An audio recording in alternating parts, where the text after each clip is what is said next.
started to talk more and more about death from about 1965 or so on, because I felt that we were really doing a job on ourselves about death. That the drugs had certainly changed my perspective. And it's interesting that a doctoral dissertation, if you would like to know how doctoral dissertations confirm that which you already knew anyway, a doctoral dissertation was completed this year at the University of California, Berkeley, which demonstrates that people who have taken psychedelics or the people who have meditated for more than 3 years are significantly different from any other subculture in the population regarding their anxiety about dying. That they have less anxiety about dying than anybody else in the whole society, including undertakers.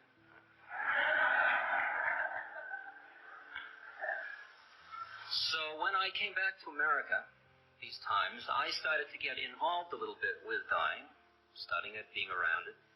There was a gal, a friend of mine, Debbie Matheson. She died at Mount Sinai Hospital in New York. See, hospitals are designed to keep people alive. And so it's a tricky place to die in, because you're a failure to the system when you die. So you must be put under wraps, because the whole system is based on keeping you alive by whatever means conceivably possible. She was part of the Zendo, and all of the fellow students decided that instead of meditating every evening at the Zendo, they'd come and meditate at her hospital room. So they came into Mount Sinai Hospital, the fancy pavilion, and pretty soon the room had been converted into a temple. It had a little puja shrine, and these beings would sit on the walls in their black robes, lining the walls, just doing zazen.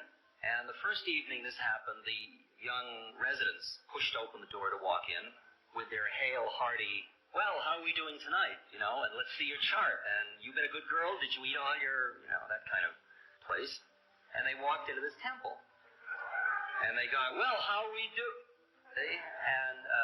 They realized the inappropriateness of their behavior. They were nice guys. And they stopped. And by the third night, instead of charging in, they were very gently opening the door and coming in and standing quietly for a few minutes looking at the chart and leaving. They were doing their work. They were like doctors on a football team now. They don't call the plays. They are merely there to help you if you break a leg. They are servants of the system rather than masters of it. Because the problem is doctors are generally actually higher in anxiety about death than the general population. So it's hardly somebody you want to die around. Now that showed me the possibility. Somebody could die right in the middle of right in the middle of the system. At one point, Wavy Gravy called me up. I'm sure many of you know him. He's a very beautiful spiritual entity in the scene in America. Wavy called me up and he said there was a young fellow dying, and he knew I was interested in being with people who were dying. This fellow would like to talk to me. So I went over and I met this young fellow who was 23.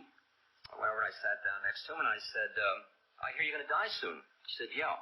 You want to talk about it?" Okay. So we started to talk about it, and we talked about how he was planning to die. He was planning to take acid and overdose and OD on heroin because he wanted to go out free. He didn't want to go out in a hospital, and he had Hodgkin's disease. And he was in stage 4B, which is the terminal stage. And he had been through all the medical treatments, and he decided to go on his own. In order to avoid the pain, he had become a junkie in the past 6 months, and he was planning to die. And I said, "That sounds reasonable to me. You ought to plan it and prepare so that you don't get freaked by the drugs. You should work with them so you'll know how to do it." He said, "When I get too weak to move around, I think that's when I'll do it." I said, "Whenever you choose, it's your death." So we were sitting talking about this, and he went to light a cigarette, and he started to shake. And I thought, what am I doing? I'm coming onto him. He's the one that's dying, and I'm freaking him out. And I said, "Hey, man, am I freaking you? Because I don't want to do that." And he said, "No, you don't understand." He said, "I've been looking for the strength to die, and you're the first person to come along that isn't so freaked in their vibration when we get near the thing that you're giving me that strength. And I'm just, I'm overwhelmed by it." Right? He said, "I feel like a child about it." So we started to hang out together. We actually did a movie together talking about his dying. And he was wearing, his head had been shaved for his medicine and stuff, so he was wearing a hippie wig, actually a long wig. He'd been a pusher for many years. And so in the middle of the movie, I had him take off his wig, so it really blew the audience apart. So we did it out in Sutro Park. But at one time, we were driving a rental car I had over in Marin County on US 1, which is a very curvy road that has a great drop down to the ocean, those of you that know it. And we stopped for gas, and he said, "Say, could I drive? It'll probably be my last time to drive." That's a pretty heavy one. Right? 23-year-old guy, the investment in driving. And so I said, "Sure, man, of course." So he got behind the wheel, and he started to drive, and I suddenly realized he was too weak to turn the steering wheel. So we'd aim for the cliff. We were only going about 20 miles an hour, but we'd aim, and I'd slowly reach over, and I'd make believe I wasn't turning the wheel, and he'd make believe I wasn't. And I'd turn the wheel, and then we'd go another direction, and then I'd turn the wheel again. You know, and I was sitting sort of driving surreptitiously, and he said, I think I'll have a cigarette.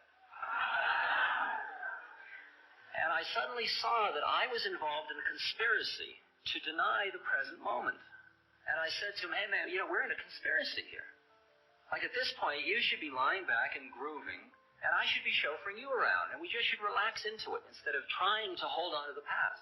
And at that moment, I told him the story about those strawberry, and the man over the cliff reaching for the strawberry, and the statement how sweet it tasted. I said, enjoy the strawberry of this moment, and that really taught me a great deal about how seductive that conspiracy is when you're around dying people to get involved in the denial process. There is a woman who has written a very interesting book about dying in America her name is Kubler-Ross, and she is describing the zeitgeist. She's describing how people now die in America. And she says the first stage they go through is denial and isolation. You tell somebody they're going to die, they deny it. No, not me. Because it's so inconsistent with who you thought you were. And then at that point, they pull away from other people because they get to hate everybody. Then the next stage that she notices in her studies of patients is anger. They get furious. Who's done this to me? Then the third stage is bargaining. They try to bargain to have it changed. If I'm good and take my medicine, that kind of strategy. Then when they see the bargaining isn't going to work, comes depression. And finally, after the depression comes acceptance. And Kubler-Ross talks about these different stages, and the acceptance is merely, okay, I'm going to die. Right. But since there isn't any structure about it, there is still the subtle clingings to, I am going to die. And when you begin to understand about reincarnation, you understand that the thought at the moment of death is the critical thought, and those thoughts that determine what happens next. And once you realize that death can happen at any moment, you get so that you start to get your head straight about what you're thinking from moment to moment. And the story I've told about Mahatma Gandhi walking out into his backyard being shot 3 times, and he doesn't say, oof, or I've been shot, or anything. He just says, Ram, Ram. He dies. He's so ready that at the moment of the total unexpected, he just goes right towards God. He just, here I come. Whoa, with no hands. Free.